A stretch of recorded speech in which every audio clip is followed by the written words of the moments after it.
Welcome to the Collector's Catacomb, episode number 29.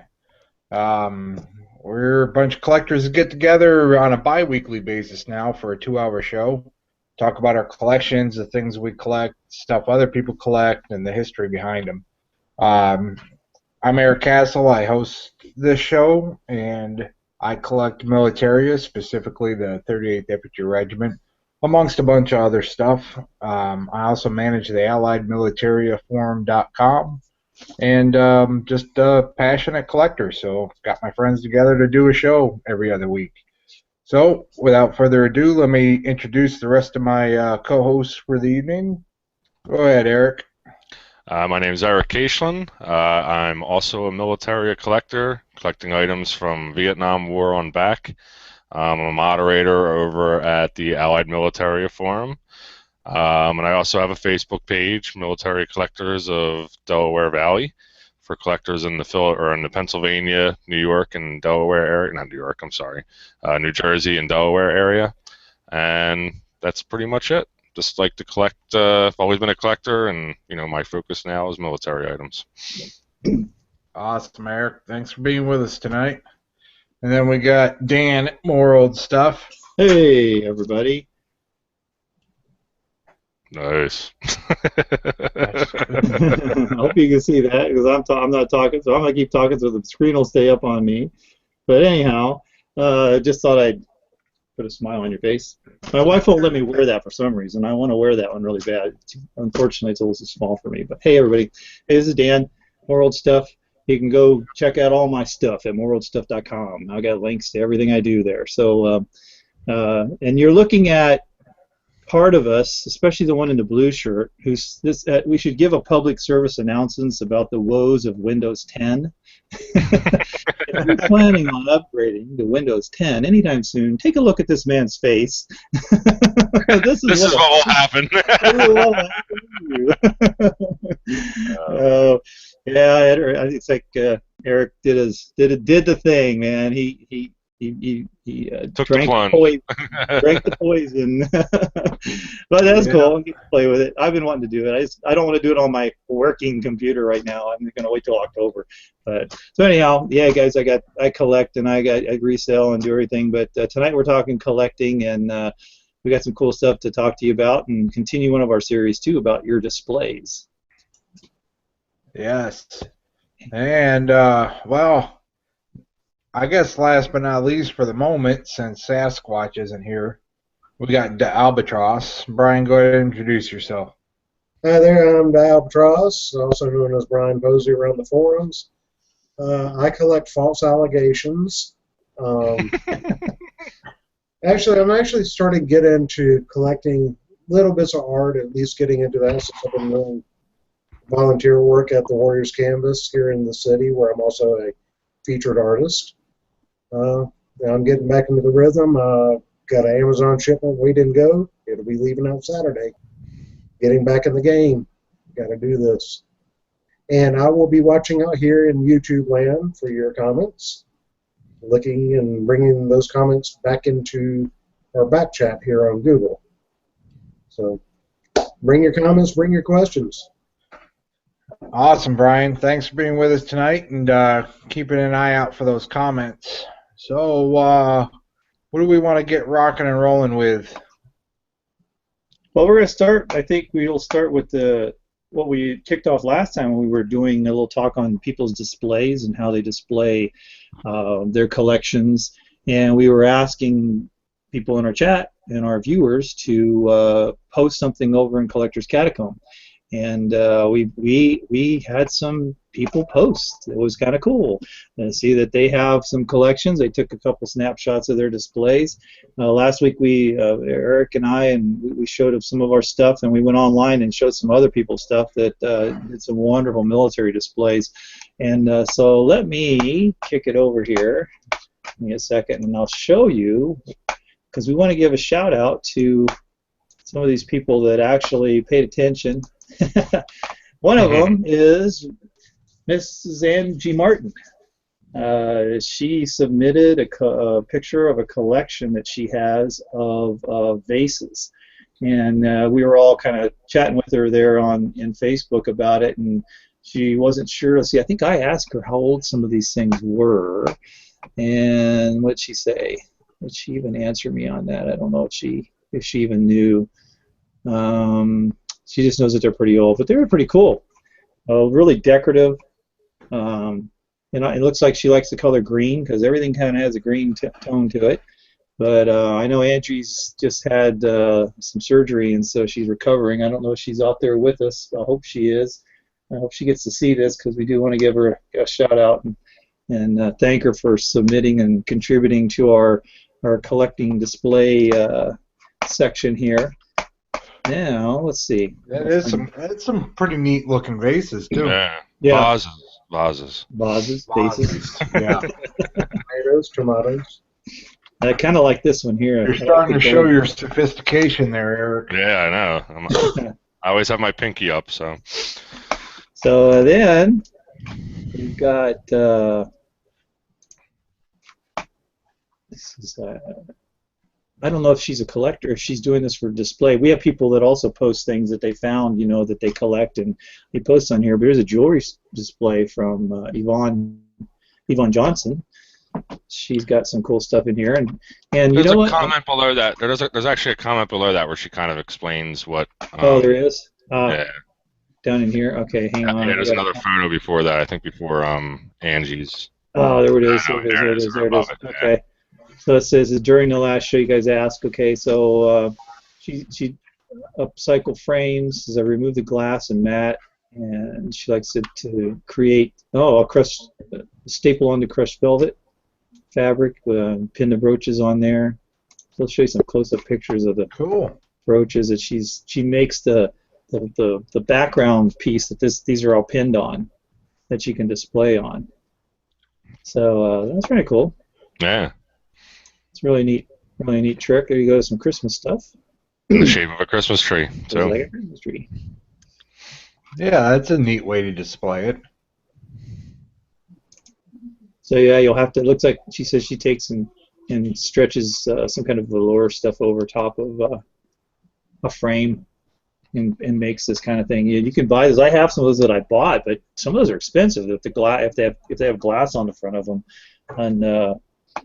and we could use these for. You could use this type of a background for like patches, for military pins, for the little tiny things that you collect, and then turn that piece into a shadow box and hang it on the wall. Put it in a frame, hang it on the wall. So yeah, that's cool. Let's go back up here. Oh, there's your Christmas one. And is this Brian? This is one of Brian's finds. And let's go on up here. Okay, it looks like Glenn Gillespie, showing us his collection here. Does he have any text on this? Whose autograph is that? Does it say in here? Oh, yeah, Carol Shelby. Oh, nice. Cool. Wow. Yeah, he got it signed by Carol Shelby. Carol Shelby is the one who did the Shelby Mustang conversion. It was like the only one in the country.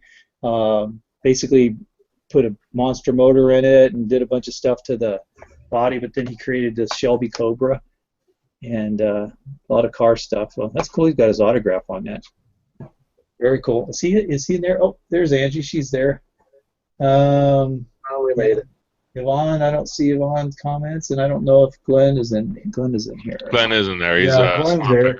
Small picker. Okay, he's there. Cool. Thanks, Glenn, for sharing your stuff with us here. Let's look at this one. It says this is his keepers from his picking travels. So yeah, there's a. Oh, that Easy Rider poster. That's pretty cool. Yeah. Up right there. Yeah, I like these cars too. Matter of fact, I think I had. Is that like that Ferrari, that yellow Ferrari, or is that a Porsche? That far left there. I had one just like that, die-cast, just not too long ago. I was going to say an actual car or a die-cast. No, I threw in die-cast. That may be a Lamborghini. That's going to be the best I get if I'm going to drive a Ferrari. I'll be a die-cast one. I think they push it across the table. Woohoo! I think we need a picture of Dan sitting on the diecast. No, I put it in the dash of my truck when I drive to work, and then I can say, yeah, I drove my Ferrari to work with it. Right. There you go. He's out in the carpool lane. Yeah.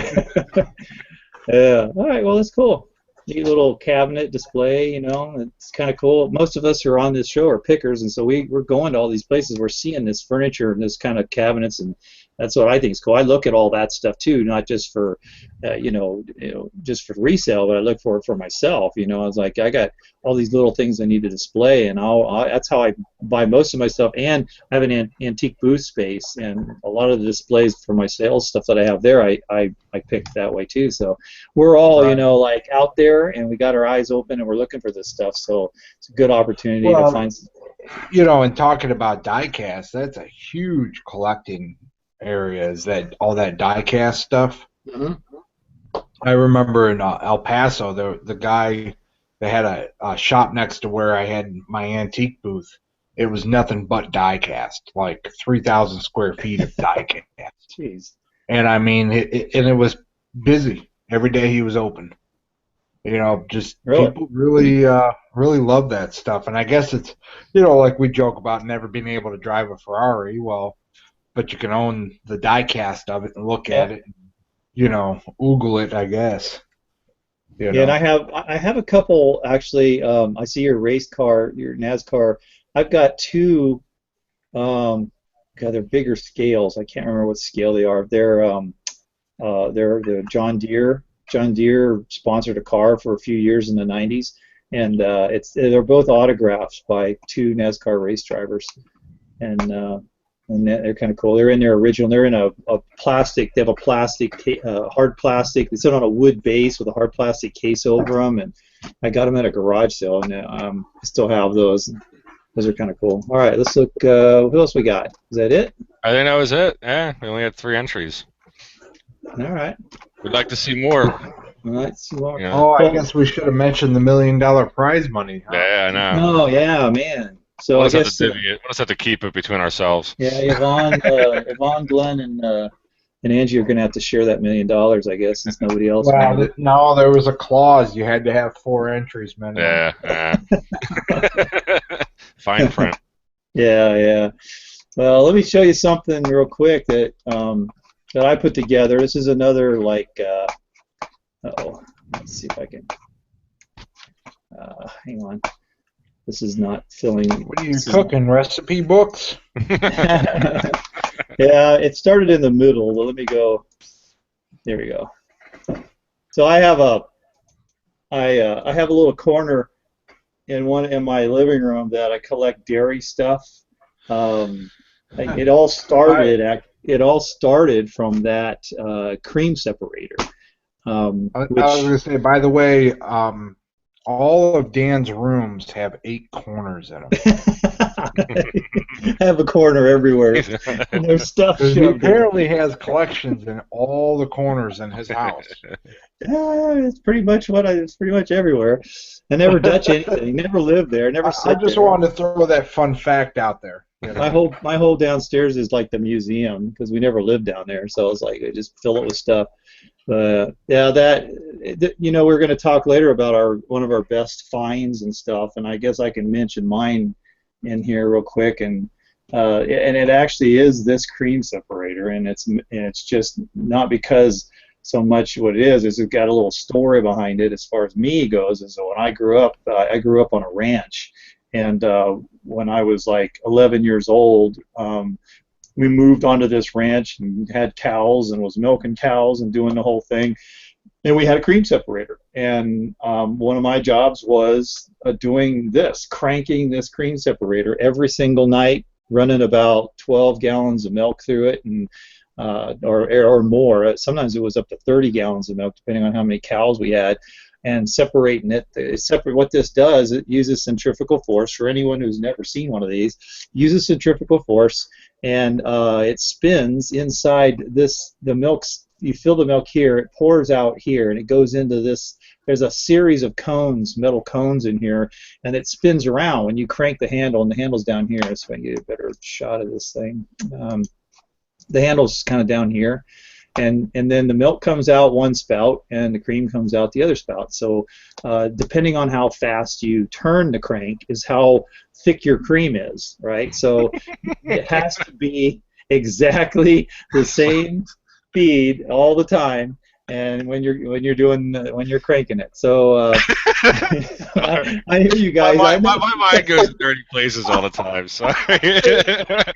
I don't know what I'd say. Depends on how I fast thought, you crank you just had to go to the cold section of the grocery store. Who knows? Okay. But this is Sorry, raw milk of a guys. cow, and this is how you separate it. And so anyhow, that was my job forever. And the hardest part of the job was when you were done, you had to take this thing apart, and there's about 35 different little pieces of metal in this center cone area, and you got to wash every single one of those things out. So, fast forward, 40 plus years, and I'm out doing some picking, and I go to this garage sale, and this lady has a ton of really old, like antique, primitive farm stuff in her front yard. She's got horse harnesses, and she's got tractor seats and all this, and I'm like, wow, this is really neat. And so I'm trying, and she's got really good prices, and so I'm buying stuff from her, and she goes, and we're chatting a little bit, and I go, where'd you get all this stuff? Because here you are in the middle of the city, and you've got all this really good farm stuff. And she goes, oh, I got a whole shed full of it out back. And, of course, to any of us who are pickers, you know what that means. That's like, cha-ching, Yeah. She's got a stash out back. So I'm right away, I'm like, well, do you mind if I take a look at it and stuff? So I go out there, and she opens the door to this place, and sitting right in front of me are 3 of these cream separators sitting right there. And they were all taken apart, though. They were all the bases was just there, and all the pieces were all in piles all over the place. So I spent about a half hour, and I actually rebuilt all 3 of the cream separators because I knew how all the pieces worked. She just knew it was a cream separator. She had no clue as to what part went with what, but I was able to sort all the pieces out because I had experience of taking these things apart and putting them together. So I put the whole thing, built all 3 of them, and made her an offer, and I bought all 3 of them. Plus, I bought a bunch of other stuff, some oil pumps and some all kinds of cool stuff she had there. I ended up buying out her whole, basically most of the shed that she had there. But I kept this one because this one most resembled the one I used to use in my childhood, and so this was became part of our house and been part of our house for a while, and so then that's what started this display. And then since then, I've picked up cream separator manuals and operating manuals from different types of cream separators and parts and pieces. And this is called a gravity cream separator. It's been foo-fooized, which I don't really like. Somebody painted it. They left the label on it right here, which is really hard to see, and they ended up painting all this foo-foo stuff on there. But basically, it went through a filter. There's a valve in the bottom, and it went through a filter, and there's a little marker that tells you how full the container is. I found that at an estate sale just not too long ago. There's some butter churns. That's a clay, crock type butter churn. I think the one back here, this is a glass jar butter churn. Oh, wow. So you just hand crank it and put your cream in there and crank it, and in about 20 minutes it's hard like butter. So were you able to crank it harder as a teenager? Yes. Forearms were probably the size probably. of. Hey Dan, did you do any refurbish? Did you refurbish that at all, or is that how it came out? No, I cleaned it. That was it. Wow, nice. This stuff called Waxy Wash that cleans metal and stuff, and I clean it down. It has the original paint on it, and it's a Deering McCormick cream separator. It actually has a connection on the back where they used to be. You could buy an electric motor as an attachment, and you run it from an electric motor. But this has it. It's really heavy too. This thing's all cast iron. The base is cast iron. The whole thing's solid cast iron, and the top's all aluminum. I'm sorry? Is it functional?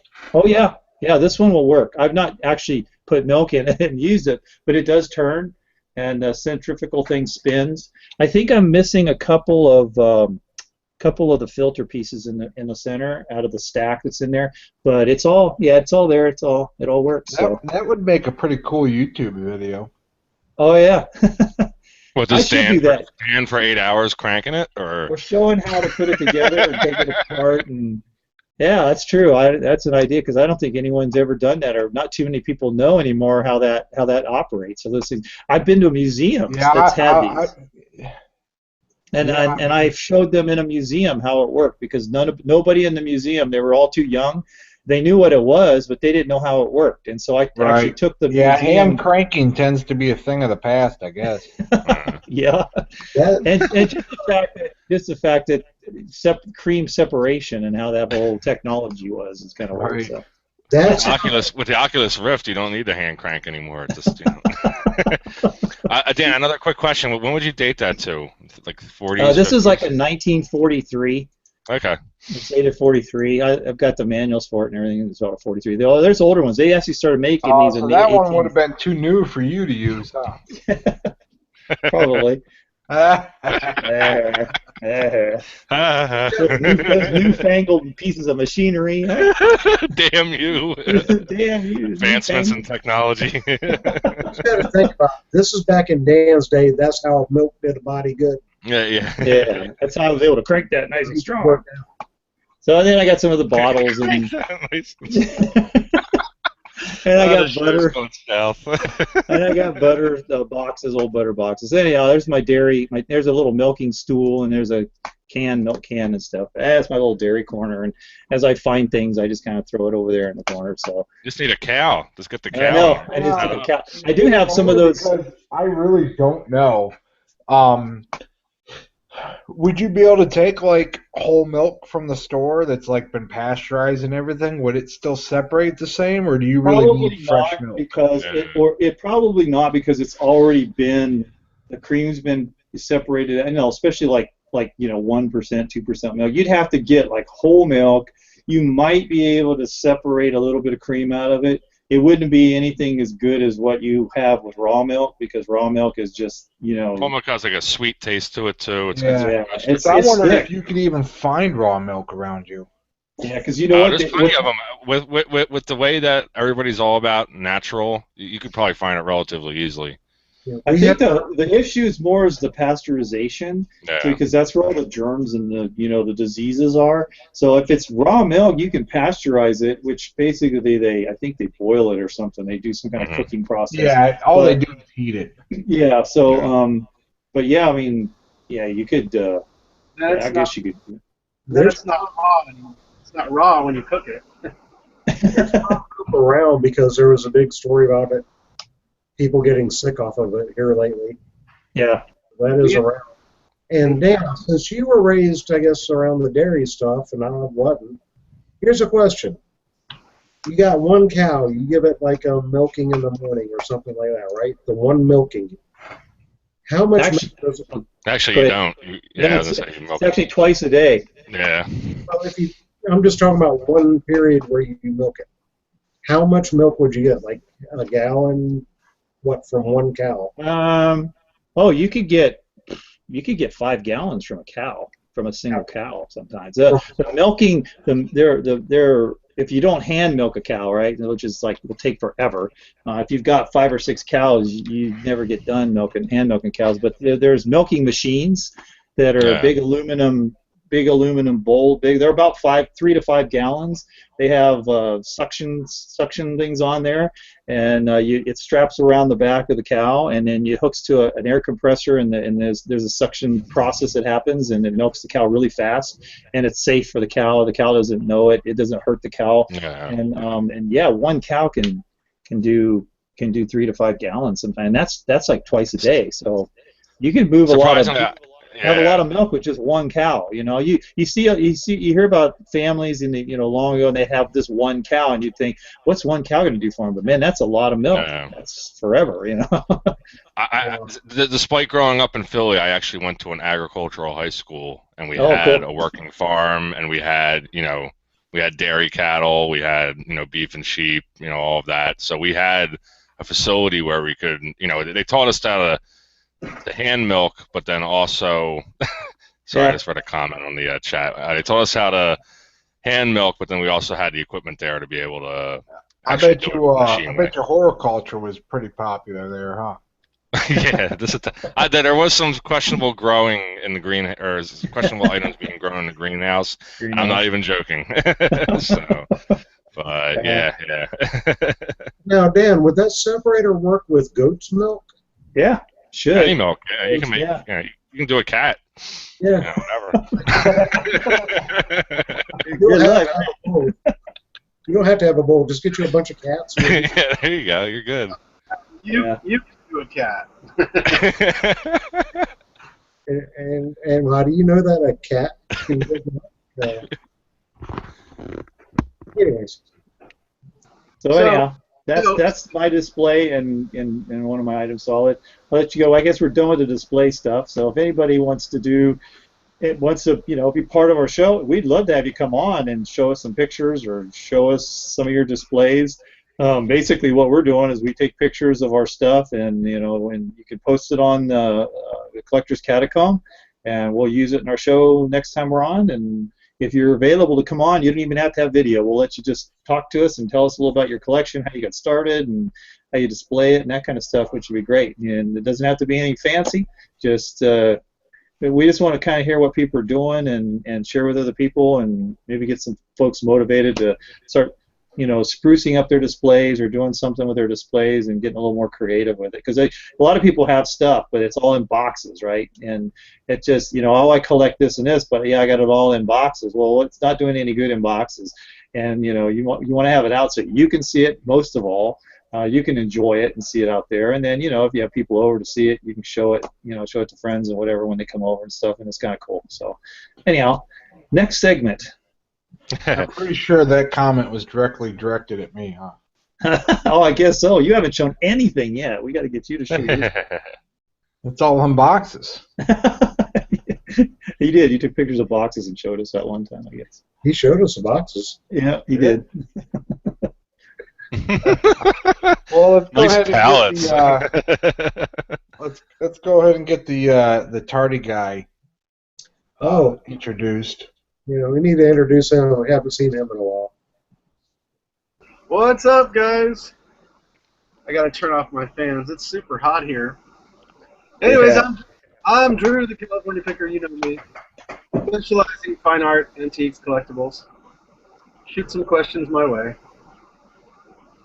Good to be here. What you got All right. to share tonight, Drew? What's that? I said you're in the spotlight. What you got to share? What do we want to do? Do we want to do our kind of our topic for this week? Maybe Sure. bring Drew in on that, and maybe he has an item that he could. So we were going to do a topic. We were going to try and pick a topic each week, and the topic we kind of chose this week was picking our favorite find, and whether or not we still have it or not, and kind of discussing the story behind finding it, and in some instances the story may be even better than the item.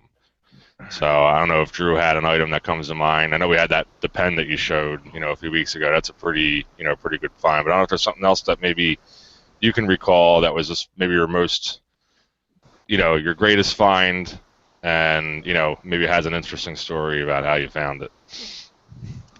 I probably have 1,000 of those. Okay, well, I'm not going to be showing you that item in this little group. Yeah. But I'll think about that while we move on with the show. First of all, this is kind of an interesting collectible. And I'm not joking, because look at the date on the bottom of this. It's a Red Bull can of full Red Bull from 2000. This thing's going to be 16 years old.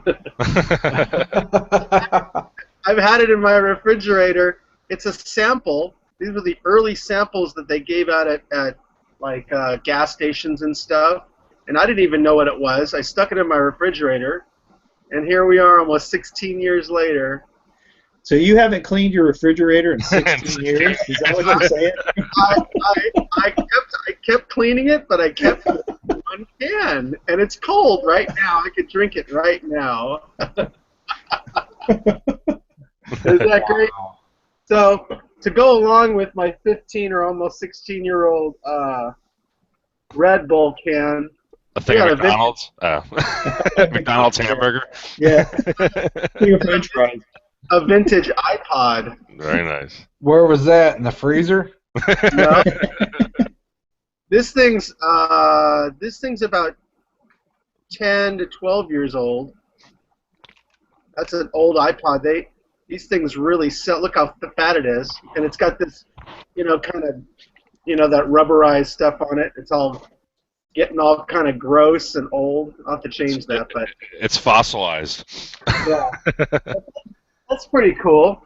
Then I got this at a little antique store. I don't normally support or buy elephant ivory, but this little guy had broken legs, and he's in the shape of an elephant, and it's old ivory. This is probably in the neighborhood of probably 70, 80 years old.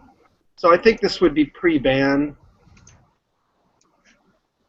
But, yeah, I don't like to see elephants be killed, but, I saw this guy, and he was at the thrift store. He had 3 legs, and he was $5. I had to bring him home. He has little glass eyes. You should just bust the other leg off and say that he's laying down. Yeah. And then I really like duck decoys. In fact, when you brought up the thing that would be one of the greatest things I've come across or sold would be a duck decoy. It happened to be a dappled green speckled, I guess a Drake mallard, I suppose.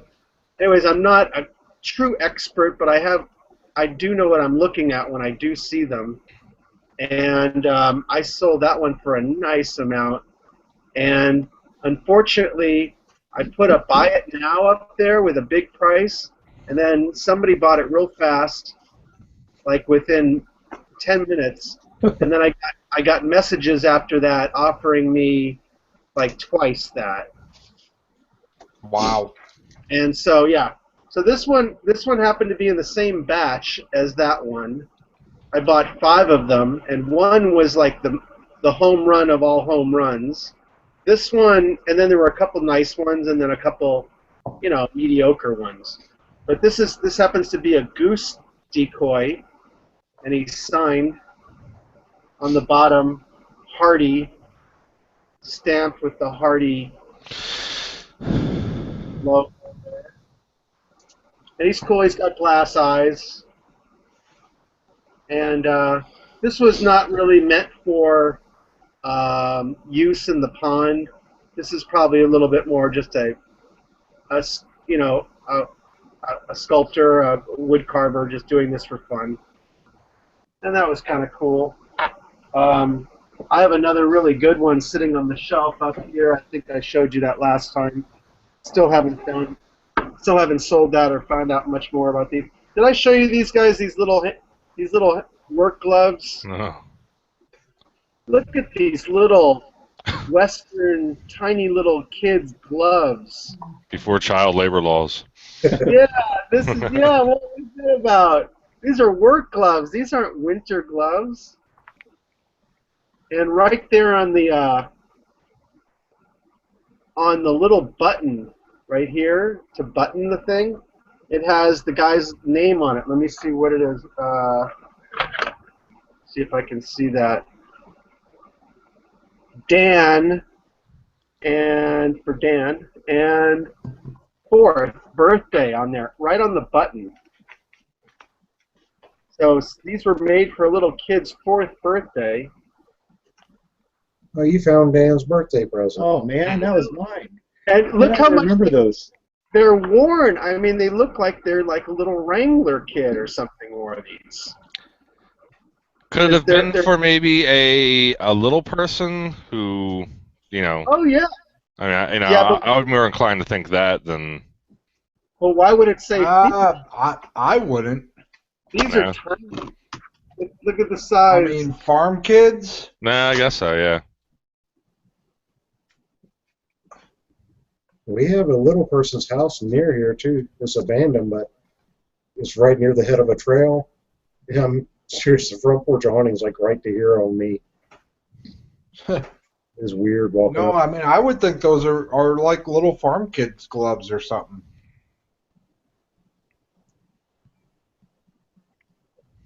You're You muted. muted yourself, Drew. You're muted. We cannot hear you. Nope, nope. Drew. You hit the mute button. That Yeah, little, I also have some child's moccasins. I don't have them here to show you, but yeah, I like these little miniature and little children's vintage clothes are kind of cool. So that's about it. Didn't Hey, have Drew. too much. I was just saying, Angie posted a comment about the ivory elephant. She said, "Did you check the Schrieger lines in the ivory yet to see if it's actually elephant or any one type of ivory?" You know, I can tell that there's lines through it, and because it's an elephant, I would doubt that it's bone. It's got to be ivory. But there are lines through it, and that's a good point because elephant ivory does have tiny little lines going through it. And when it's cut across the grain, you can see the ends of the little long fibers that form the bone or the whatever tusk. But yeah, this is that's out. And on those gloves, Terry mentioned something which I was thinking too, that it's not likely that it's more that they're like young boy dress gloves. They look more like a dress glove because they had that snap and the little cuff on them and stuff. They were more like not work gloves, maybe a dress glove, like just a snow glove, winter cold glove for a little boy. But that's kind of cool. Yeah, this kid must have been pulling a little sleigh for seasons or whatever, but kids grow up fast, so somebody saved those gloves, and they came in this little box. I bought this at Salvation Army, and it came in a nice little Japanese, little rice, Chinese, whatever this is, little handmade box, and I opened it up, and that's what I saw inside there. Well, you Okay. definitely get some cool stuff at your thrift stores there, Drew. Yeah. Yeah, this one especially. It's in a better neighborhood, and they seem to get some good stuff from the rich folks.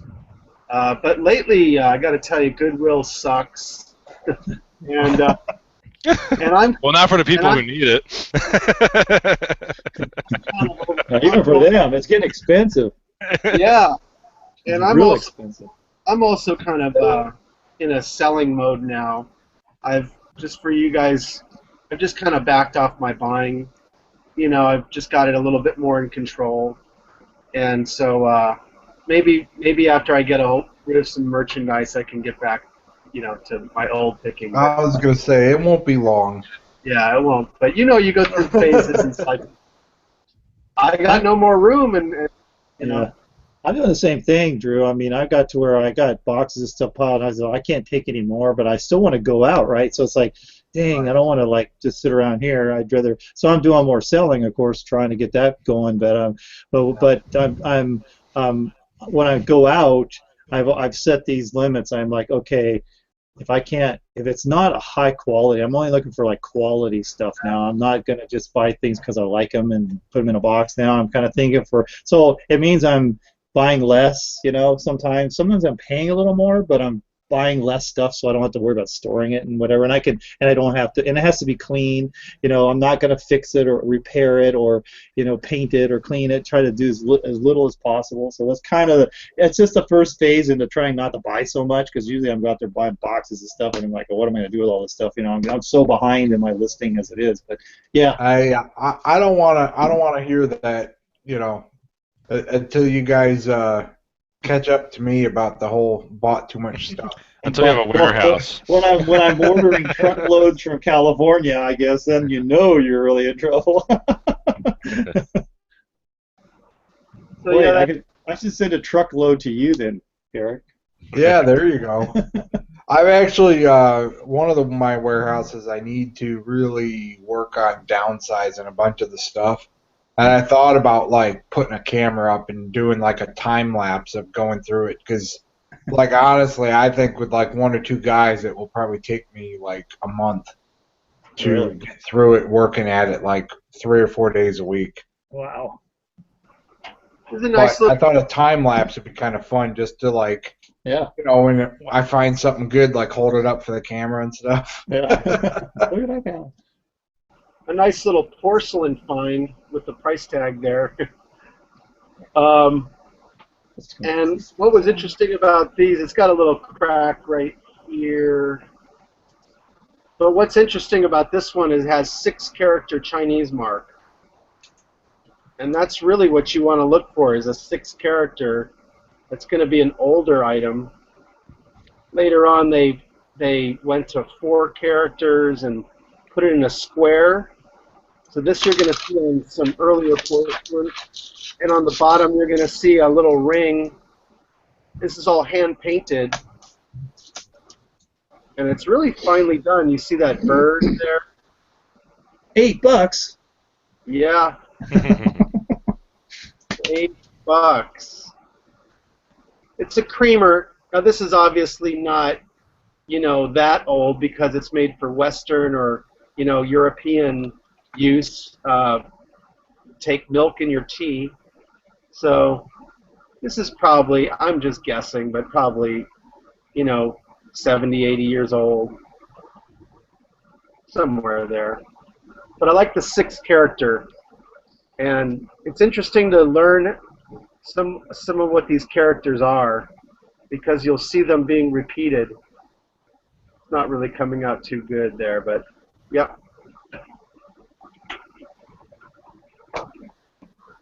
So that's it for me. Some more discussion about the gloves in the comment section. I don't know if anybody's watching it or not. Yeah, they're analyzing. Yeah, a lot of people going back and forth saying that they were, for rich kids and or privileged kids, and then they, going on that there was rich farmers, but they could have been used for pony cart gloves, things like that. So maybe somebody can find an example and maybe photographic evidence and post it up on the Facebook page just to kind of back up what's being discussed. What about horse riding gloves? Maybe. You're muted again, Drew. Sorry, I know you don't like that fan noise, but yeah, there's a lot of use to these. This kid was playing ball or pulling a wagon or something. Yeah, the fingertips have a lot of wear on them. It's all kind of stiff right here. How long do you stay 4 years old? I mean, you could probably wear these till you're 5, but that's about it. Like, why did somebody get so much wear in a year? Yeah, I mean, the hole in the one glove, is that a hole in the finger right there? I mean, that's pretty... No, that's the top. Wait, no, that's on the bottom. The ring finger. Yeah, I think you should send them to Cherry and let her thoroughly analyze it. She's already. Yeah, Cherry Bennett seems to know what she's talking about. And actually, I was wrong earlier about the ivory. It was actually Cherry that put up the question about the ivory, not.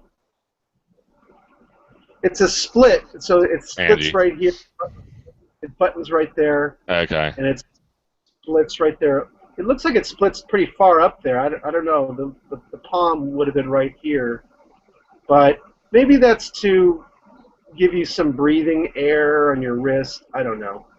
She was saying because of the design on the front, it doesn't look like working, just standard working gloves. It looks too too designed for it to be, something like that.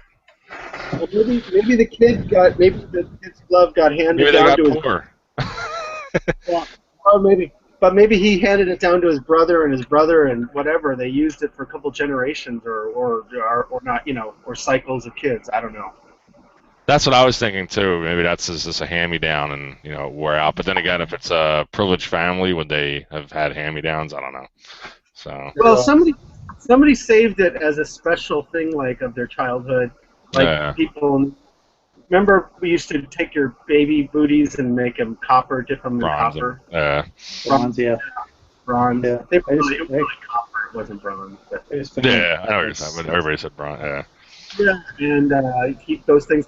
I still have I have my baby teething ring with sterling silver little rattle on it.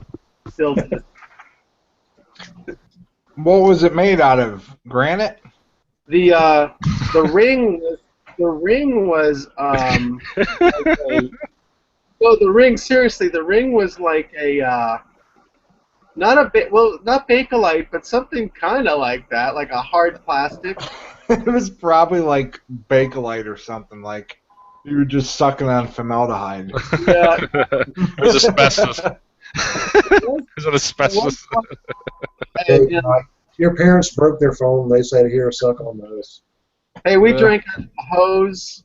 We rode without a helmet. It was probably we drink out of the and garden. lead paint too, right? We used to lay in the back of the car on the back under the window with on a car and drive around laying back there.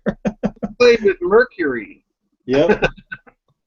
Yep. Yeah. What about the old station wagons with the rear-facing seat? Yep. How about any vehicle I where used to stand up in the seat between my parents while they were driving. How about drinking out of a sprinkler? Yeah. I still do that. There was bugs in there. I mean, we do all kinds of shit. There's nothing wrong with hose water. It's good. That's got BPA in it, full on. Yeah, that's okay. I've already had all the PCBs I could have. That's why it tastes so nasty. But yeah, it was a different era, different time then. Luckily, none of us had to work with gloves like that on a farm. So, who else has a favorite pick? Eric, you got something? Yeah. I mean, my favorite pick, which I already shared on the show, was the 101st Airborne grouping. But since we kind of discussed that over 2 episodes, I thought I would kind of share my favorite pick that kind of introduced me to a website that I, have found some great finds on. So, so Craigslist, I decided, after I started collecting, found out about Craigslist and started looking on there for military items, and sometimes you got to play with the searches. And one day I was searching for World War II, World War I, things like that, military, and so I started searching German and then vintage German, just on the off chance I might find some World War II or World War I German items. And sure enough, I got a hit. It was a listing for a vintage German hat, and had a picture probably about this big on your screen, grainy cell phone pic, but I could kind of make out what it was, and what it turned out to be was this World War II first pattern here pith helmet. So this would have been, so you have the national shield, and then over here you have the here emblem, and it's in pretty great shape. I mean, it looks like it was never even worn or used. Minus some slight damage to one of the shields. It's a little bit bent here, but other than that, everything is in great shape. Maker marked. It's dated 1942. Yeah, so I don't know if this will come through, but there we go. So there's a date on the inside, 1942, and then maker mark JHS. And I can't remember offhand what the that maker is. But the interesting story about it, so, it goes to show you that you always kind of have to ask. So I contacted the person and I said, oh, yeah, I'd be interested in this, and, is it still available? And they said, oh, well, I have a couple offers, but, it's still available for now. And so, I said, well, I'm definitely interested, what's the last offer you had? And, sure enough, it was, I think I made an offer, and then sure enough, the last offer was like $10 above what I had, conveniently. So I, knocked it up a little bit and wound up coming to an agreement. So I talked to the woman, on the phone, finally contacted her and said, just work out the arrangements. Went out there, it was about a half-hour drive, And I said, well, if you have any other items, that you might have lying around, I'd be interested. And she's like, oh, well, I'll pull some stuff out. So I go out there. A very nice woman, was there. It was her mother, and her daughter. No, I'm sorry, it was her son, who was, probably around 4 or 5 years old. And they have this pile of stuff just laying out. And it was everything from World War II medals, German, U.S., field gear, German flag, German insignia. And I said, did your father serve? Is this stuff that he brought back? And they said, no. He was just a collector, and, he passed away a few years ago, and, my mom doesn't really want the stuff lying around. So, of course, I only brought, a little bit extra money, and I didn't have any money in the bank, So I was able to buy everything that I could that, I felt was, a reasonable offer for it. And I said, I'd like to come back and, buy the other items, if you'd be okay with that.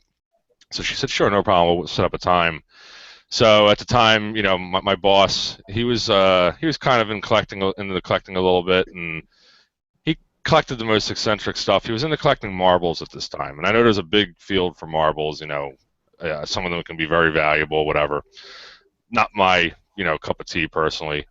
So we go out for a second time to meet this woman. I said, we're going to go meet this woman. Do you want to go for a ride with me? And he's like, sure. So we go out there, and the woman's, pulls out the second round of stuff. Now, the two things that she had that I really wanted were these 2 Civil War NCO swords made by Ames, and I think they were dated 1862, if I'm not mistaken. One had a sheath, the other one did as well, but the top was cut off. But again, I was kind of focused on the World War II stuff, and wound up buying the remainder of the World War II stuff. And I made her what I thought was a pretty fair offer. My boss asked, "Well, do you have any marbles?" And she's like, "Oh yeah." So she goes out and pulls out a mason jar of marbles, and he offers her. He said he's going to give her $200 for this jar of marbles. I'm like, are you kidding me? I'm like, I was sitting here, I got a pile like this big of stuff, and I think I offered her like, $150 for everything, and he's getting a little jar of marbles and offers her or gives her $200 for it, and I look like a complete, idiot over there with all this stuff, and he's buying marbles for $200. So it was just like it kind of showed me two things. One, always be sure to ask if they have anything else. And I've heard some success stories where people go to yard sales and they may not have the item that you're interested in or your collecting interests, but they've asked the people, well, do you have any of this or that? And sometimes they have it sitting in their house. And then two, if you're going to go picking, go by yourself, because you don't want to let somebody else, even if they don't collect the things that you collect, it still may kind of put you in a bad light, just because they're insane and have crazy money to spend. And, oh, she was. She made out like bring more of your friends. Well, but then I felt bad. I'm sitting there with this pile of stuff, and I'm like, I got all this stuff here, and I'm offering, this, which I thought was a fair price, and then she's, he's buying marbles for $200. But the bad part of it is the two swords. I didn't buy them, and that's one of my other stories. It's my I wish I could have or I should have story, because I didn't make an offer on it. I didn't buy it at the time, and I tried contacting her again because I wanted to buy them, and she fell off the face of the earth. And I really wish, it's that one of those items that got away that I really wished I had just ponied up the money at the time, bought them, because they were, really great shape, and it's something that I don't have, and that, I would probably never find for, what she was asking for it. But it is what it is. So this is my favorite find, because Craigslist has turned me on to so many other great finds, since then. But this is the one that kind of kickstarted my Craigslist, hunting. Now, when she brought out the marbles, did she give him a number, or he just offered the 200? He offered the 200. She brought out the jar of marbles, and she was like, "Well, how much would you give them for? Give me for them?"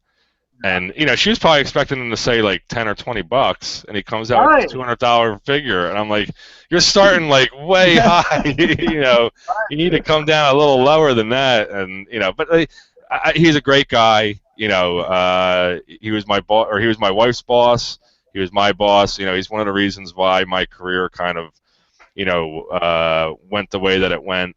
But he doesn't have a wife. You know, his daughter's in college. You know, his house is paid off, so he has that extra money that he can just, you know, throw around and, you know. Now, come on, you must have seen one or two of those cat's eyes or those real special clay ones in there.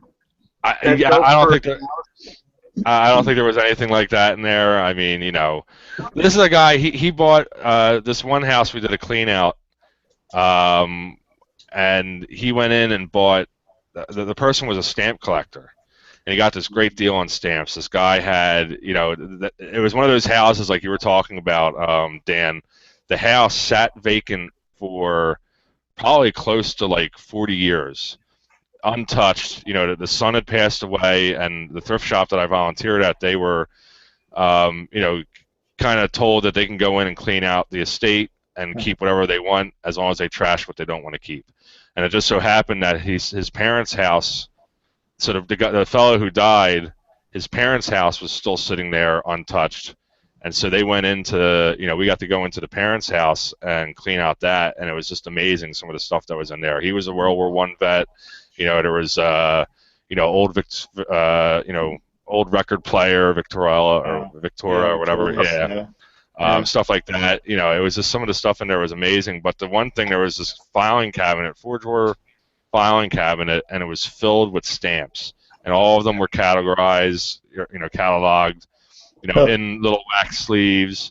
There probably had to be about, I want to say, like 4,000 or 5,000 stamps in there, and all of them were from, I think, like the 50s and earlier, you know, dating back. You know, some of them were the stamp books and everything, and he got a really good price on it.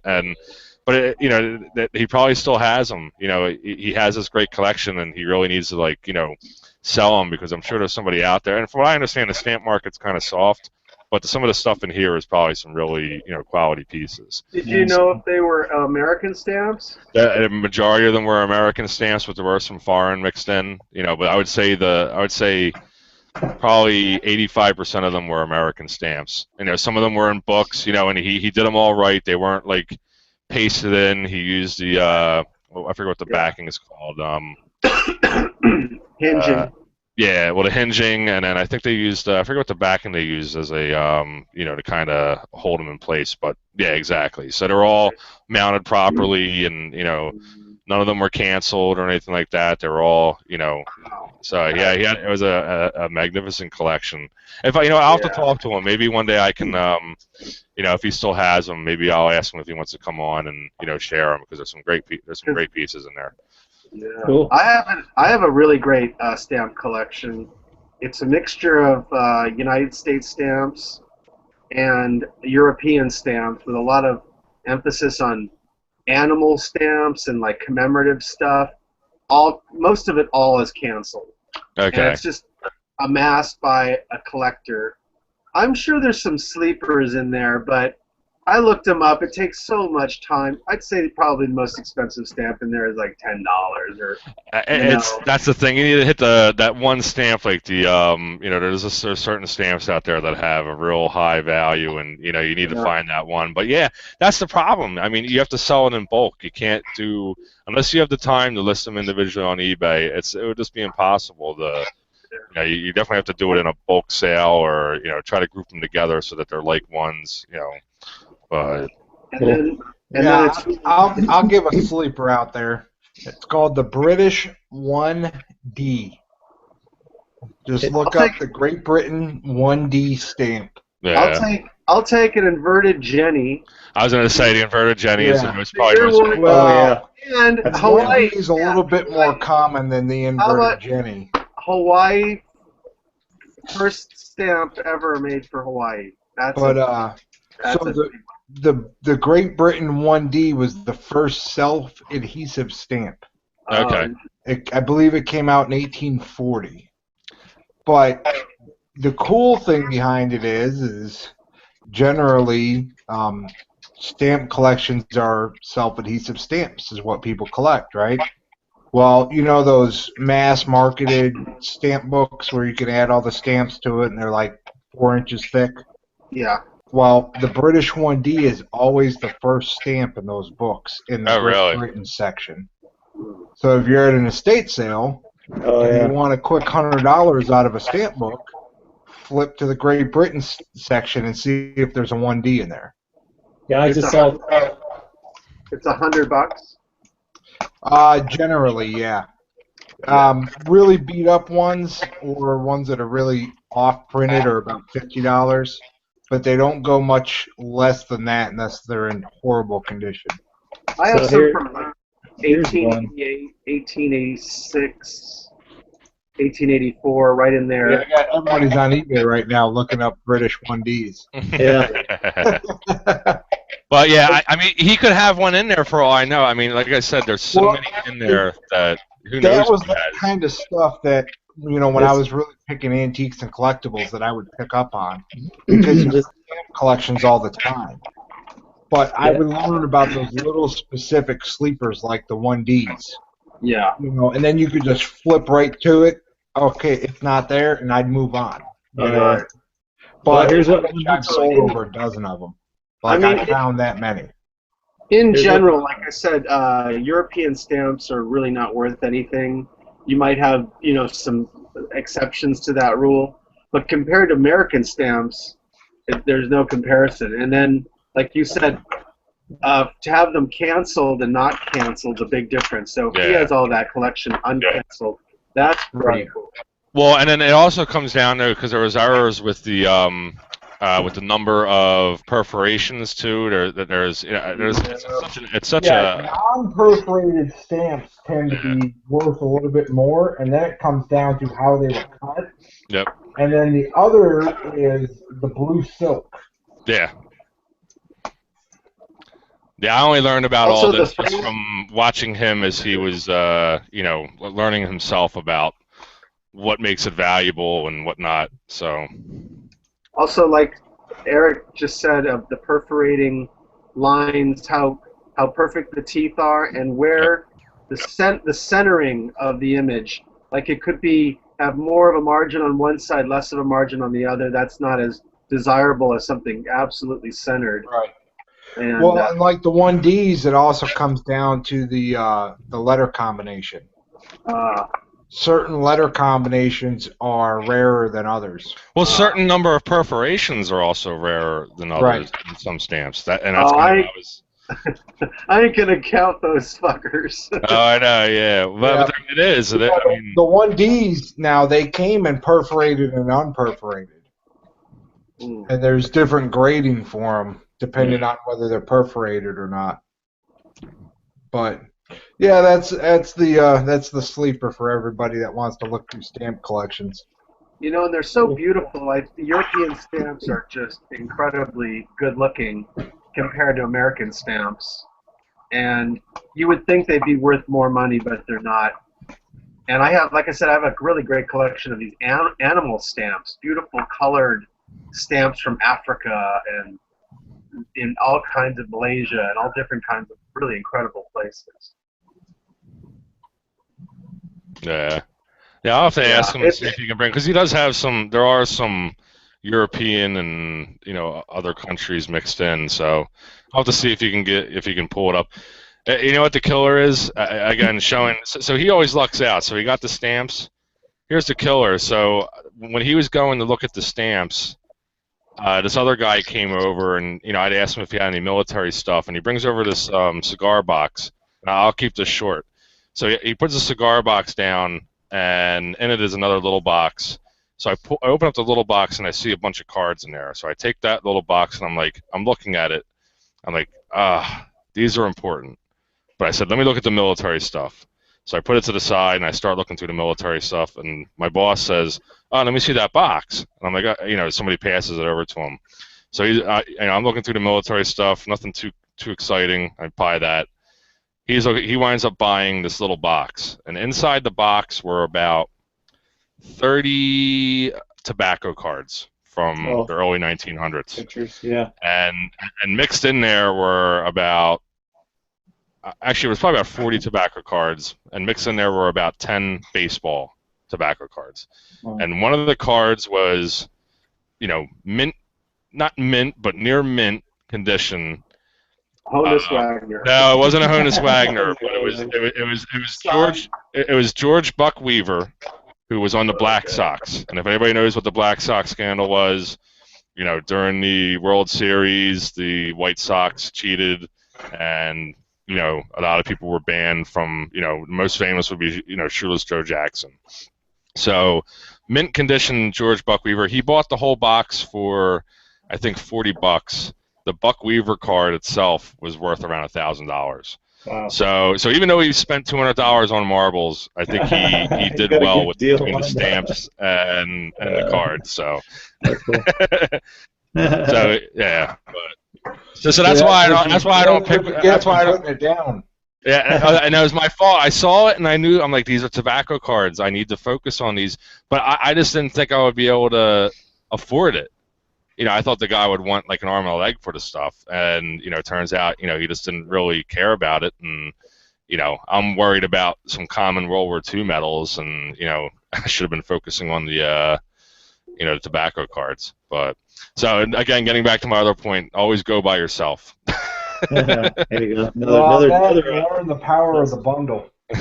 Yeah, that's true. Yeah, exactly. Yeah. Yeah, cool. But that was my the pith helmet, and it turned me on to Craigslist, and I've made some great finds, since then. Well, I told that story about the creamer, and that was kind of one of my really cool things. But I just ran into something this weekend that I think is kind of special, and I was going to show it as part of that. I'll show you kind of my picks for the week that I found. But I went to it's the first time, it was first annual NerdCon, called the NerdCon convention, and it has it's like a Comic-Con. It was a local, kind of scaled down. It was in the city next to me here, about 20 minutes away. And I like going because I like the vendor booths, and I go buy comic books, and I look for old comic books and posters and stuff like that. Well, it didn't have a whole lot of that there. It was a small venue, but they had there was a lady that had this booth of Star Trek stuff, and everything in the booth was Star Trek, everything, and it was older stuff. So I ended up getting a bunch of stuff from her, and some of it is like, I got these. This is from the first Star Trek movie in 1979. Oh, wow. Oh, cool. And they're new in the boxes, the cases. So this is Captain Kirk. And are they punched in? I can't tell. Yeah, they are. Okay. Yeah, they're punched. And this is Dr. McCoy. Yeah, this is the early days of action figures, and there's Spock. And she had decent prices. Some of them were less than retail, not a whole lot less sometimes. But I really liked this because this kind of hard stuff that's kind of hard to find it just like that. And so I got all the things these that she had. Then she had some. Here's it's a handheld video game from 1993, Star Trek movie. Is it new in the package? Yes, it is. That's ridiculous. It's never been opened, and that's really cool. And then here's another one, and this is another handheld video. This is from Konami, and this one's a Tiger from Tiger Electronics. This is Konami. Nice. Do you know what those would probably run on Amazon? I haven't looked. I've looked on eBay. I have an idea. I think I only paid $5 for these. That's around $5 a piece for these. Because I figured they're brand new in the package. So, and they're so it's got the dual collecting purpose. It's got the Star Trek theme. There's a little sticker that's got. I think this has the original sticker was on here, or the price sticker. But then there's another KB Stores sticker. That was a big California. Wow. Yeah, a lot of those around here. KB. That was where you could buy all your stuff cheap. We had KB toys in New York. Yeah. We had them in Philly. So I can't. Go ahead. What do you guys think is the first? Who came out with the first product that kids didn't, open them? I mean, who do you think? Yeah, I mean, I was just thinking about that. What was the first generation of kids that didn't open their? Well, obviously, they existed in 1979 because these weren't open. You know, somebody I would say back Hot then Wheels. I would yeah. say Hot Wheels, but isn't that weird? You could I mean, there might as well be a brick in that thing because you're not going to open it and play with it. You know, I mean, it could be a Well, rock. and it might not even be that. I don't It might think it be- was kids that did it. I was gonna say it's probably warehouses that had them, and they just never, or the And then manufacturer. Later Yeah. they got sold, and an adult bought them and said, "I ain't opening these because they're worth something," you know, and they're gonna keep them. I mean, yeah. Well, Eric's probably gonna get a whole shipment of all this stuff, sometime soon. One of these I'm sure. days, Hey. yeah. Like, can you imagine you guys Can you laugh, imagine? but I am amassing a small collection of vintage items Nice. that are showing up in some of these truckloads. That's cool. That's I awesome. actually have like a master lock. I don't remember if it was a key lock or a combo lock from like the late 80s that came from Walmart. Huh. Like, I don't know where it came from, but it's brand new in the package, and it's got like a 1988 date on it. Yeah. Okay. I mean, like somebody found it in a back stock room and sent it to the Yeah. return center. Wow. Yeah. So I'm digging through the rest of her stuff, and she's pulling out boxes and showing me things, and this was really bizarre to me, and that's why I really kind of got drawn to it. I'm gonna try to get the glare off of it here. So what it is a mold for making freeze sickles. So there was some flavoring in packets, and you mix it with water, and then there are these like molds like this here that you lay a stick in, and then you put them in the freezer, and then it would make, a popsicle-y kind of thing, right?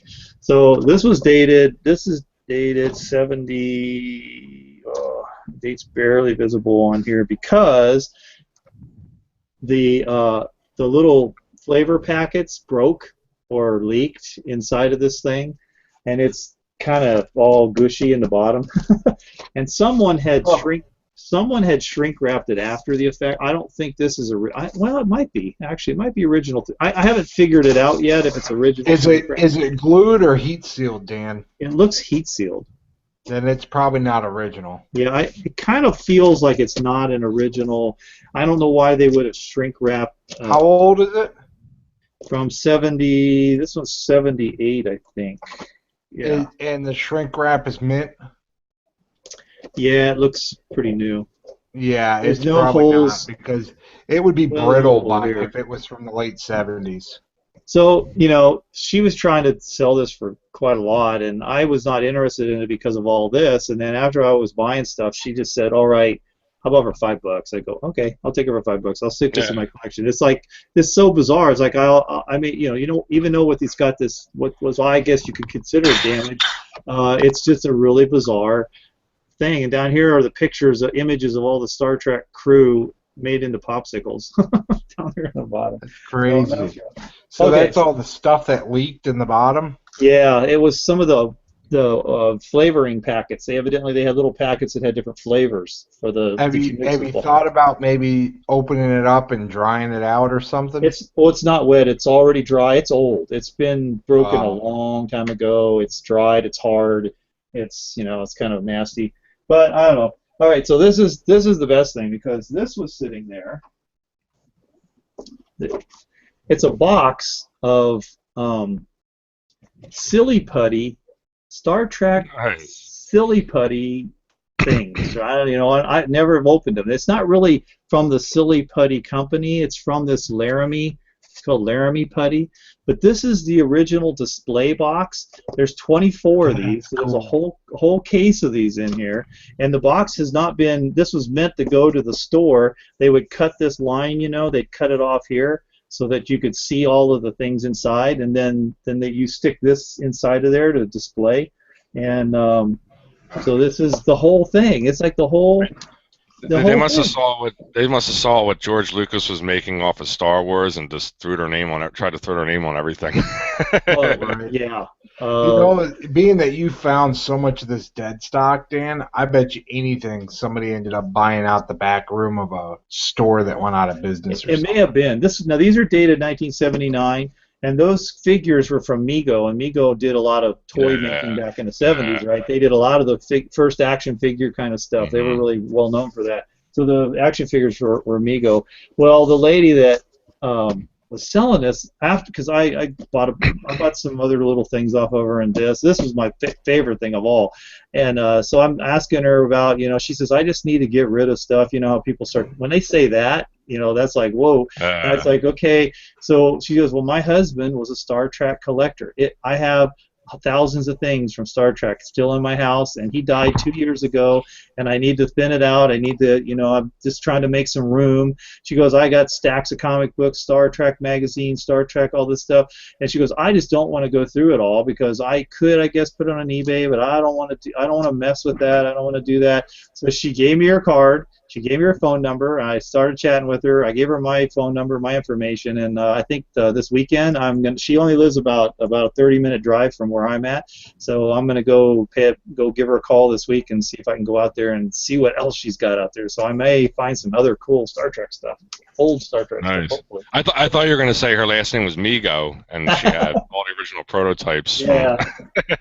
Yeah. That's awesome. It seems like it's a nice little mother load that you're gonna hit there. Yeah, that's kind of cool. Yeah. It was a fun. It was something that I didn't expect at this place, but she picked the right venue to sell what she had, and I got there early. I got a VIP ticket, so I could go in an hour before the general admission could go in. So I was in there early to look at all the booths, and that's when I got to see all the cool stuff, because I got to get my hands on it first. So yeah, it was fun. Wow. Matter of fact, let me do this real quick. Do a real quick share here. Yeah. So, matter of fact, I met up with Steampunk. Yeah, I saw that picture. This is the Steampunk Star Wars. There's like a Star Wars group that does. They kind of rewrote it into a steampunk kind of thing. So, this is Padme and Anakin, the steampunk versions of them. So, yeah, it was fun. I had a good time. Did you separate some cream after that? Oofa. Wow. I'm not going to make any more comments. Milk in the bowl.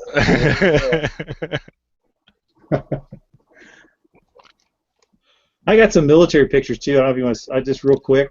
I don't know if anybody's got anything else. Go for it, Dan. I went to an estate sale, and the guy was a local Marine. He was a major in the Marine Corps, but I think he also worked in the Commandant's office on Camp Pendleton. And so he worked closely, I think, with the Commandant and the Camp Pendleton upper echelon. Mainly, I think it might have been publicity, because of a lot of publicity, Marine publicity photos and stuff in this collection. So I went in right away, and I went the last day. I always go to these places the last day so I can get better deals. And there was a whole box of pictures. I just bought the whole box. I think I paid $10 for this whole box of photographs. And so it's like these really cool, and they're all generals. These are all some of the past commandants of the Marine Corps.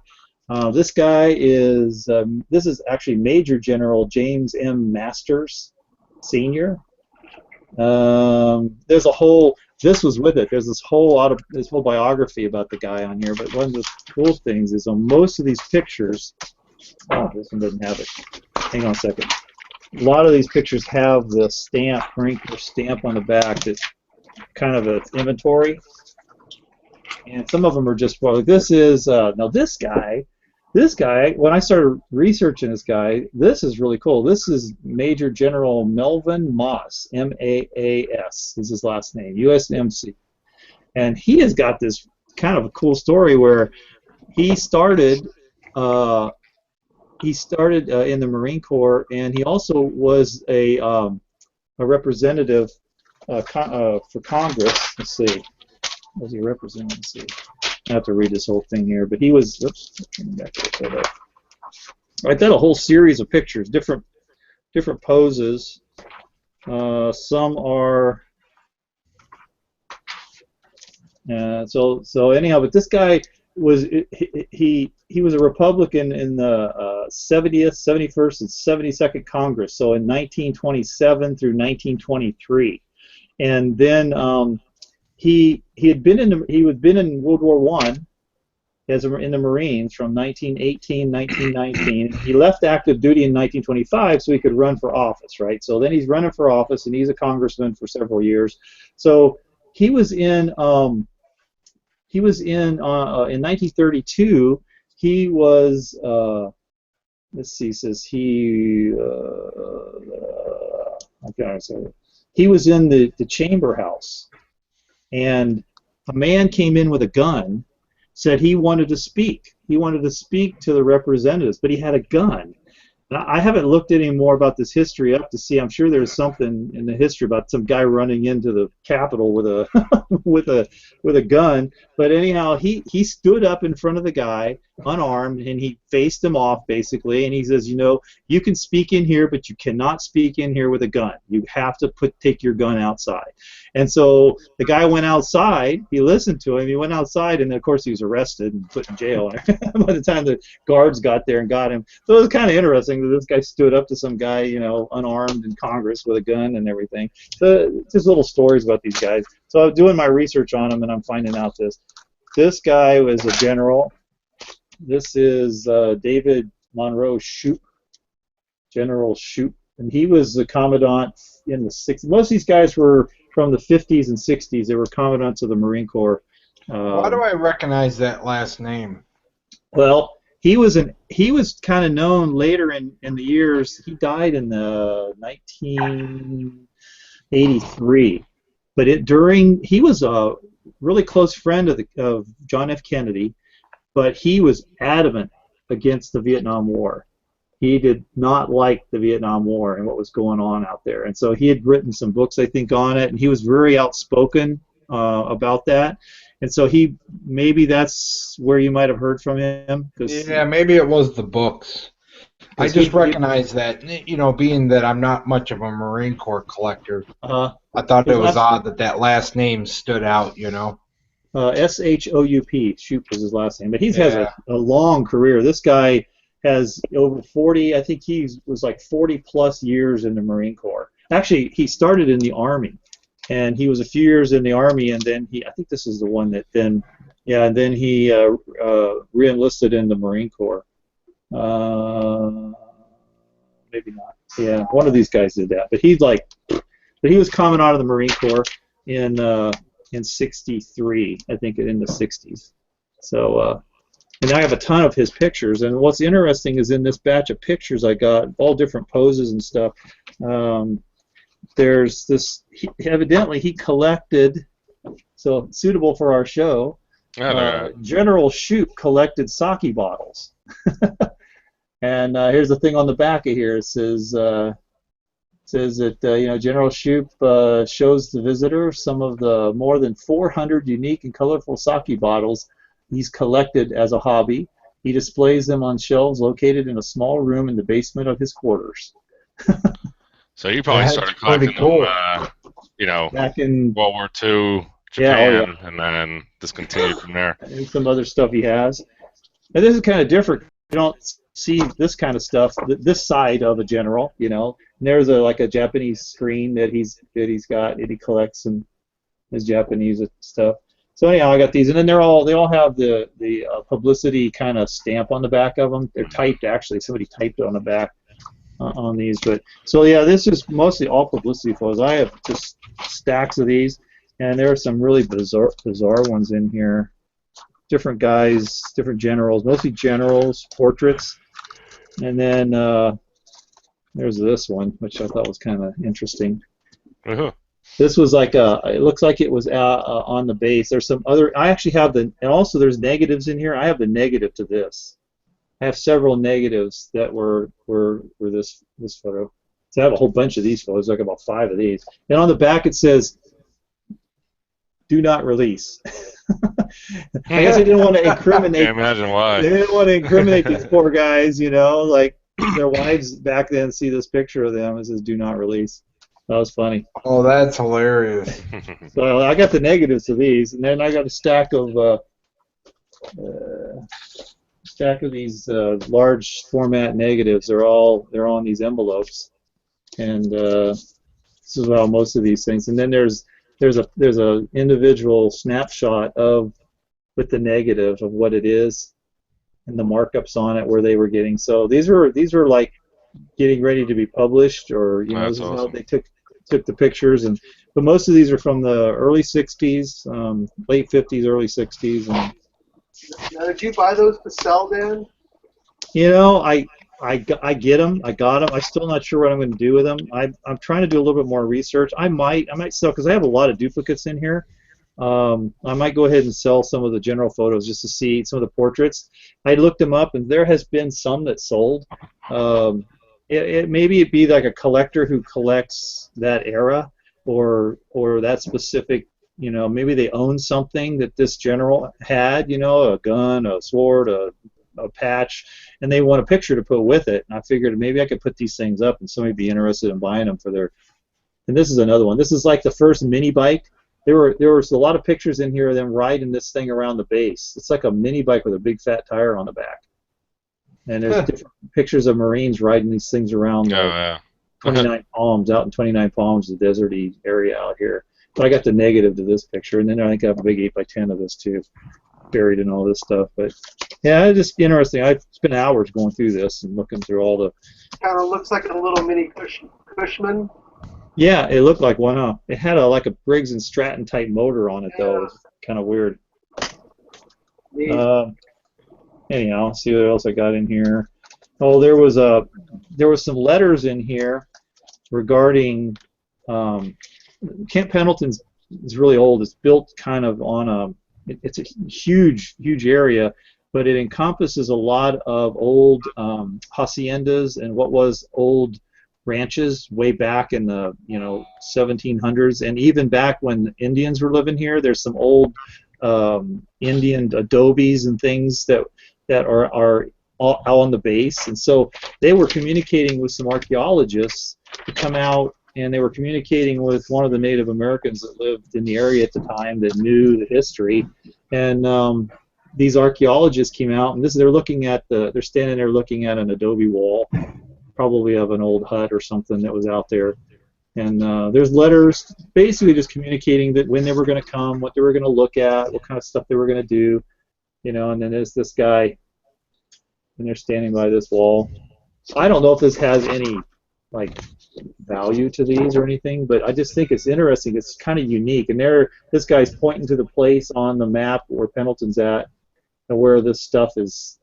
They found a lot of stuff like grinding stones and all this kind of stuff that was out on the base, and they let these archaeologists, I guess, come on, and then they did a story about it. Evidently these photos were part of a story. They had a newspaper at the time, they still do, called The Scout. It was a newspaper for the Camp Pendleton residents. Many of the families and Marines are living out there because they have housing out there, and it also, they shared it with the local Oceanside newspaper. So I don't know. These pictures were dated in '64, I think, '63, on all that. So anyhow, I did some cool stuff. It was awesome. Great stuff, Dan. Well, as usual, I'm the party pooper. I don't have anything to share. Come on, Eric, show us a box. Show you a box? Yeah. And dead presidents. I could show you some dead presidents. Even I got an old camera, 35 millimeter. There you go. And it's got the film in it. Got it from the thrift shop for $1. Because I really think everything that I've got that's sitting out, I've showed before. What about that plant? What about that little picture? That little picture. Let me see. Hold on. Let me see. Maybe I got my wheel over here.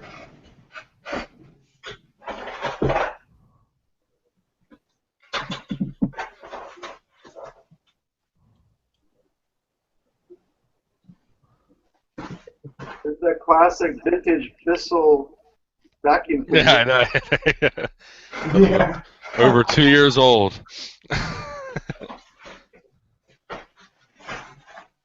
I just got to dig around a little bit. We'll see what we can find.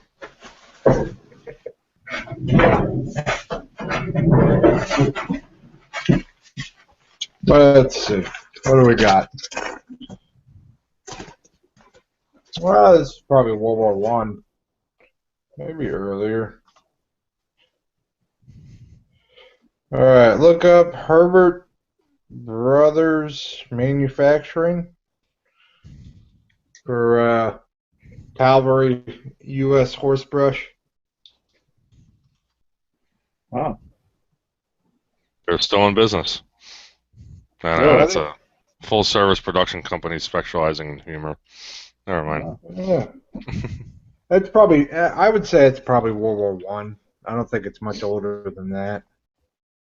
It's got some writing on it, but I can't really see. Yeah, can't really tell what it's saying. It's missing the strap across the top. But yeah, see, there you go. So I'm sure it's something. That's cool. Yeah, I'm showing Civil War era. Oh, really? Let me see it again. It could be that old. I mean, it's pretty thick, heavy leather. Yeah, Civil War era. Well, at least according to this live auctioneers. Hold on, I'll do a screen share. It's like a spot-on match. I mean, let me see. Is there a little center? Yeah, it's the same one. Wow.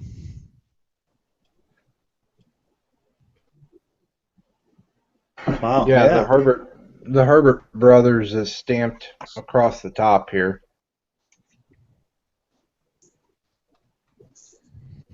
I know my Now, computer. it could easily have been misidentified. I mean, it's just an auction. And Herbert Brothers Manufacturing Company. It's ID'd as Civil War, but I mean, I suppose it's plausible. I mean, I would doubt the construction changed much. You know, for these type of items, anyways. You know what I mean? here we go. Yeah, Civil War era cavalry items. Civil War Gazette WordPress. Oh, cool. Look at that. Herbert Brothers Manufacturing Company. Oh, hold on, let me click on you.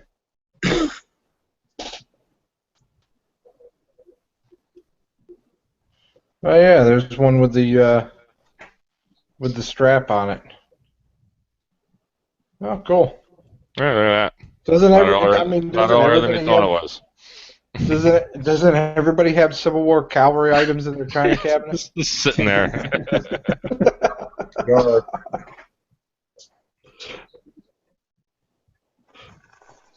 Here's one of Cowan's auctions. I wonder how much this one sold for. Looks like it's a whole set, though.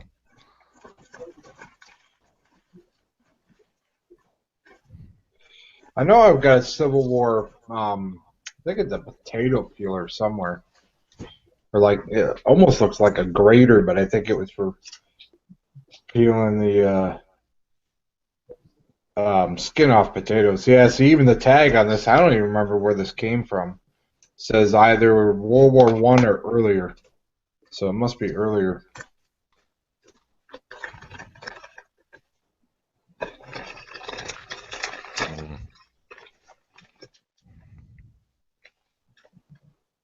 Is that the auction? They had one. Yeah, I'm just trying to find it. I'm not seeing the I clicked on the link, but it's not coming up. I'm seeing some nice items though. Yeah. But I'm not seeing the. Yeah, probably it's old. And they probably took those off, and this is a new. It's just Well, these are all sold. These are all sold items. Oh, really? Oh, okay. Price up here. Yeah. My guess is that yeah.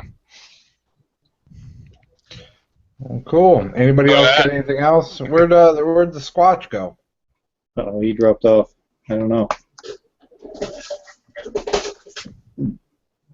I mean, I could dig in another drawer. I could probably turn around and find something back here that I haven't shown. Well, yeah, Dan. I mean, all you gotta do is spin a bottle. I'll just see what I got in arms. Just go into one of those corners, you know. Yeah, you'll be good. I'm gonna see what I got in arms reach here that I haven't shown. Pretty soon, Dan's gonna have all the rooms converted to circles. Yeah. That way, it could just be one big continuous collection. Pretty soon. I can talk about this item. I mean, I kind of wanted to save some of it at least the story behind the person who it was, or at least why I'm displaying it this way. But Give a spoiler alert. yeah. So here's It's a popular thing lately. here's kind of a standard World War One, setup, a doughboy. So you have your helmet, which is painted. Now most of the World War One helmets, were painted post-war, or on the way home. You have your wool service uniform, your gas mask bag. Over here you have your binocular case. Right here you have your M1917 trench knife, also known as a knuckle duster. And if anybody's ever read the Zombie Survival Guide, which we talked about, Max Brooks, not that long ago, I got that one. Yeah. this blade was considered one of the best blades to use in the zombie apocalypse, just because it's and actually this was ruled. Uh, the Geneva Convention outlawed this for use during wartime because it had a triangular blade, and when it created a puncture wound, they were unable to actually seal up the wound. It made it so that the person would bleed out, and they couldn't actually do triage on it. So it was too deadly. It was too deadly. So that's why, later trench knives you saw, a lot of people know the one that has a brass handle with the knuckles, but it has an actual blade shape to it. Yeah. And this one is actually pretty cool because it's the boss that I was telling you guys about. He gave this to me. This was his grandfather's, who was in World War I but never went overseas. And this thing is in. I mean, I don't know if you can see. It's in pretty mint condition. Yeah, the handle is really nice. And then even the sheath, which is a leather, has like no wear to it, whatsoever. Wow. Beautiful shape. And it's actually made by, it's one of the rarer makers. There's several makers of these. This is made by, let me see if this comes through. It's going to be upside down just because I can't poke through my screen. But it's made by Henry Disson and Sons, which was a local company in Philadelphia who manufactured tools. A lot of times you'll find Henry Disson and Sons saws or things like that. But for a short run, they manufactured. These were called a knuckle duster, so it was kind of a two-prong approach. Boom, and then you have your bottom here, which was known as a skull crusher. And you'd come down, or if you had to you could just punch like that. You had the the knuckles here, so you could stab, punch, or crack a skull with it. So pretty brutal item.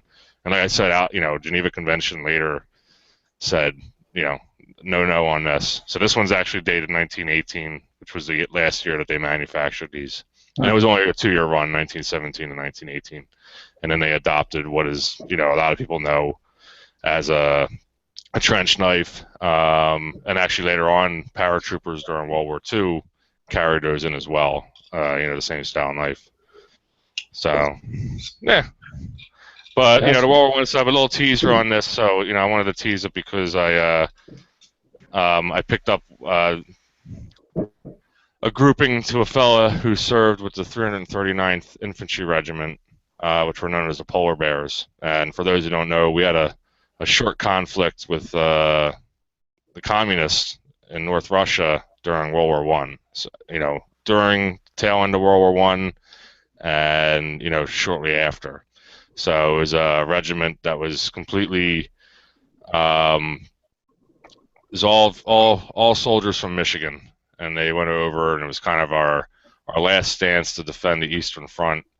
And so this is I think there was only 5,000 soldiers who were sent out to North Russia to defend the Eastern Front and help the White Army, which was the non-communist side, defend against the Red Army, which were later our enemies and our allies and our enemies again. So, but I'll talk more about that. I don't want to, but this is, again, this is actually the gas mask bag is his.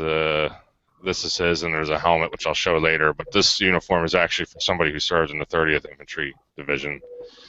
So, and uniform, and then back here you have your M1910 haversack, and this actually isn't complete. You'd have more parts to this. You'd have a like a what's called a blanket and things like that, and then you have your overseas cap here, and then you have your your belt, your web belt, where you would attach all of your ammo, ammo, the your trench knife, things like that. And then there's a ribbon bar that is still on here. It's got the World War One victory, and then a couple other ribbons on there as well, non-military.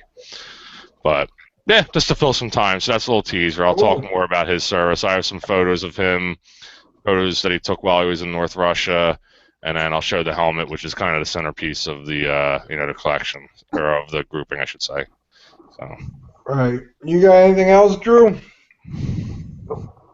I do not. Oh my gosh, Drew's out of stuff to share. Time to call Bill Stoner. Hell is freezing over. All right. Well, I guess we're just gonna wrap it up a little early. You can just blame it on me. That's fine. So, but thanks everybody for watching. Take pictures of your collection, your displays. Feel free to share the stuff over on the Facebook group, the Collector's Catacomb.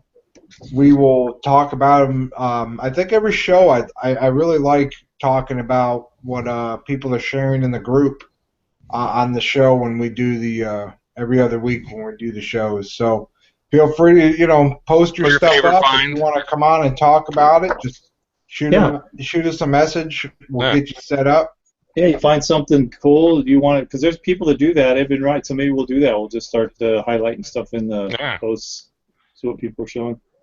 Or if you have a good picking story you want to share, with a favorite find, or your collection, anything like that, we want to see what you're finding out there. Yeah, I think that'd be a great segment to do every time we do the show. It was a lot of fun to see the especially like I like the brooches and the Christmas tree. I thought that was cool. So, but yeah. So thanks everybody for tuning in. We'll see you again in a couple weeks with some more great stuff. Eric's got a great. Is that the Northern Expedition? Yeah, is that what North Russian Expedition, yeah. Yeah, so he's got a great grouping to share, and hopefully I'll have my shit together and have a little bit more to share with you. But till then, guys and gals, thanks for tuning in. We'll see you later. All right. Bye, everybody.